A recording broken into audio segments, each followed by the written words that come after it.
તહેવારો બાદ ફરી શહેરમાં તસ્કર તોડકી સક્રિય થઈ છે।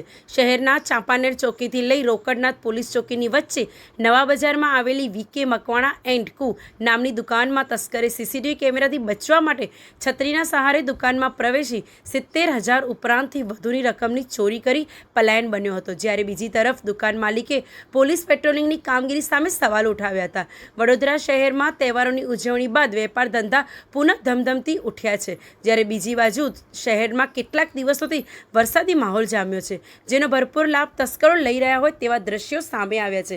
શહેરના નવા બજારમાં આવેલી એક દુકાનમાં તસ્કરે સીસીટીવી કેમેરાથી બચવા માટે નવો પેત્રો અજમાવીને દુકાનમાં હાથ ફેરો કર્યો હતો। શહેરના નવા બજાર વિસ્તારમાં વેપારી વિપુલ મકવાણા વીકે મકવાણા એન્ડ કુ નામની દુકાન ધરાવે છે। તેમની બંધ દુકાનને નિશાને બનાવી તસ્કર દુકાનના લોકરમાં મૂકેલા 70,000 થી 80,000 રોકડ લઈ ફરાર થઈ ગયો હતો। દુકાનના માલિક વિપુલ મકવાણા જણાવ્યું હતું કે હું જ્યારે સવારે આવ્યો ત્યારે દુકાનનો શટરનું તાળું તૂટેલું હતું। સીસીટીવી ચેક કરતા એક ઈસમ સીસીટીવી કેમેરાથી બચવા માટે છત્રીના સહારે દુકાનમાં પ્રવેશ્યો હતો અને ડ્રોવરમાં મૂકેલા 70,000 થી 80,000 રૂપિયા રોકડ લઈને ફરાર થઈ ગયો હતો। કોઈ જાણે ભેગું હોવાનું લાગી રહ્યું છે।